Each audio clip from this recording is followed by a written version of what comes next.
ఈ వారం చెప్పబోయే పాట ఇద్దరమ్మాయిలతో సినిమా.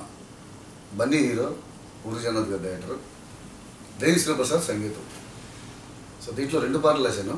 ఒకటి గణపతి బప్ప మోరియా అని వినాయక చవితి నేపథ్యంలో వచ్చే సాంగ్, అలాగే రెండోది టాప్లో ఇచ్చిపోద్ది సినిమాలో వచ్చి క్లైమాక్స్ సాంగ్.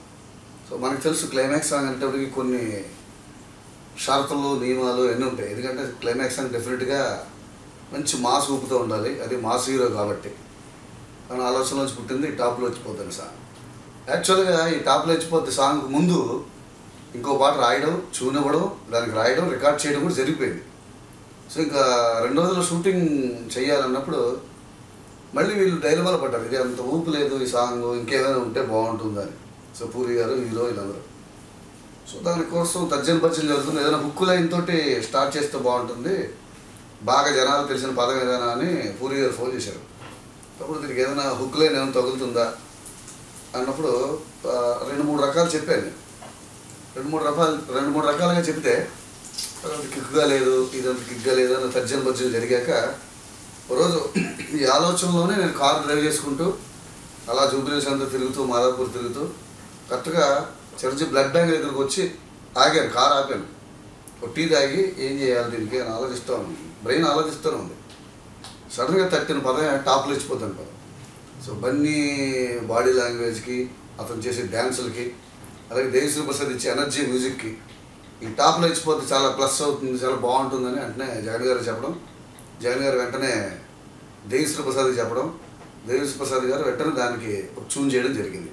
ఆ పాట ఇప్పుడు మీకు వినిపించబోయి ఇద్దరమ్మాయిలతో సాంగ్.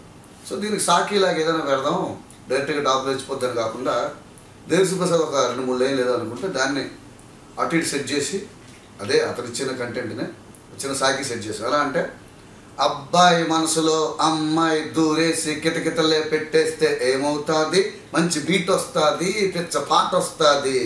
అబ్బాయి మనసునే అమ్మాయి లాగేసి తలగడలో నొక్కేస్తే ఏమవుతుంది, మస్తు మాస్ వస్తుంది, బెస్ట్ ఊపు వస్తుంది అని మొదలుపెట్టి ఇప్పుడు దీని నుంచి టాప్లో ఇచ్చిపోద్ది అనేది.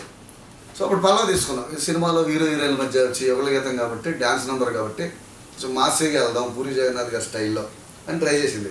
సో అందుకే స్టార్ట్ చేసిందే రాయే రాయే నా రాకాసి నువ్వే పైటేసి అట్ట దోపేస్తే టాపులేచిపోద్ది, టాపులేచిపోద్ది.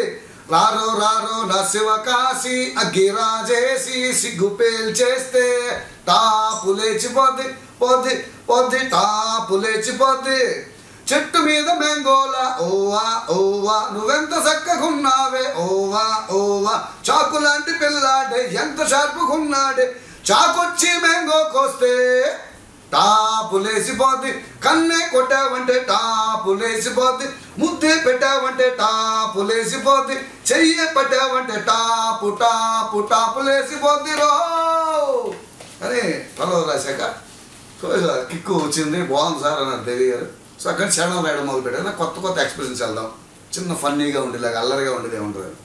అందుకే హీరోతో మొదలుపెట్టి ఏ సమ్మర్లోన లస్సీలా, వింటర్లోన కాఫీలా, ఊరిస్తున్నావే పట్టి లాగేస్తున్నావే పిల్ల పొంగే పొంగే పూరీలా, హై రాంబోకేమో తమ్ముళ్ళ, జాకీ చాన్ అల్లుళ్ళ, ముద్దొస్తున్నావే వచ్చి గుద్దేస్తున్నావే అబ్బో బ్రేకుల్లేని లారీలా.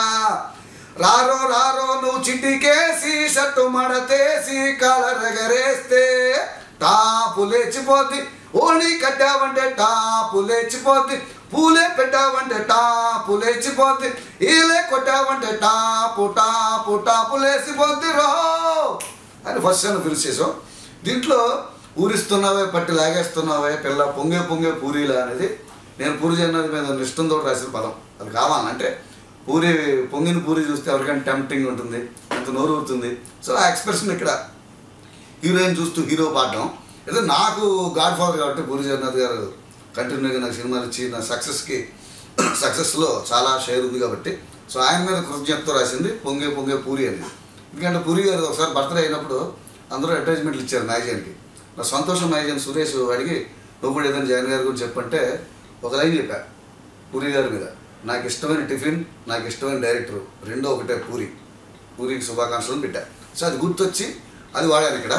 అలాగే రెండో చరణంకి వచ్చినప్పుడు మన మామూలుగా ఏమంటే కోతి కొబ్బరికాయ దొరికినట్టు లేదా కళ్ళు తాగిన కోతిలాగా ఇలా అంటాం. అంటే చేసి చిలిపితనము అల్లరితనము అది ఎక్కువైనప్పుడు. సో అదే తీసుకుని ఏ కోతికేమో కొబ్బర్లా పిల్లాడికి బర్గర్లా నచ్చేస్తున్నావే కల్లోకి వచ్చేస్తున్నావే నువ్వు కొత్త ఫిల్మ్ ట్రైలర్లా అంటే అప్పుడు హీరోయిన్ పోలీసుకి రౌడీలా ఆడోళ్ళకి చాడీలా బుక్ అయిపోయావే నాకు సెట్ అయిపోయావే సోడా బుడ్డిలోని గోళీలా రాయే రాయే నరా కాసి గొళ్ళు కొరికేసి ఒళ్ళు విరిచేస్తే రారో రారో నువ్వు ఇటుకేసి ప్యాంటు మార్చేసి లుంగి కట్టేస్తే టాపు లేచిపోద్ది కాటు కెట్టావంటే టాపు లేచిపోద్ది గాజు లేసావంటే టాపు లేచిపోద్ది గోడె దుకావంటే టాపు లేచిపోద్ది డోరే కొట్టావంటే టాపు టాపు టాపు లేచిపోద్ది రా. ఇది ఈ పాట. సో షూటింగ్ అన్నపూర్ణ ఎడగరాలు జరిగింది. బన్నీని కలిశాను. చాలా మంచి సాంగ్ రాశారు సార్. చాలా కొత్తగా ఉంది. థాట్స్ అన్ని చెప్పడం చాలా హ్యాపీగా అనిపించింది. ఇందులో అన్నీ కొత్త కొత్త మనకు తెలిసినవే, ఆడవాళ్ళకి చాడీలు. సో ఇవన్నీ చిన్నప్పుడు మనం విన్నవి చదివినవి వాళ్ళని సరదాగా ఆట పట్టించడానికి రాసిన పాట. సో ఈ పాట బన్నీ కెరీర్లో మంచి మంచి టాప్ మ్యూజిక్ నెంబర్గా పేరు తెచ్చుకోవడం నాకు చాలా హ్యాపీ అనిపించింది. సో ఇద్దరు అమ్మాయిలతో సినిమా నేను పూరి గారితో వర్క్ చేసిన 19వ సినిమా, అది ఒక హ్యాపీ అనిపించింది. అలాగే దేవి గారికి నేను పూరి గారితో నేను వర్క్ చేసిన, అది కాదు పూరి గారితో నేను వర్క్ చేసిన 19వ సినిమా ఇద్దరు అమ్మాయిలతో. అలాగే దేవి గారికి నేను అన్ని ఎక్కువ దేవిశ్రీ ప్రసాద్ సంగీత సారథ్యంలో మెలోడీలు రాశాను. సో ఎప్పుడు మా కాంబినేషన్ అదే వర్కౌట్ అయింది, హిట్ అయింది. దానికి విరుద్ధంగా దేవిశ్రీ ప్రసాద్ సంగీత దర్శకత్వం నేను రాసిన మొట్టమొదటి మాస్ సాంగ్ ఇది కావడం విశేషం. ఈ పాటను ఆదరించినందుకు థ్యాంక్ యూ మీ అందరికీ. అలాగే గో తెలుగు కూడా థ్యాంక్ యూ.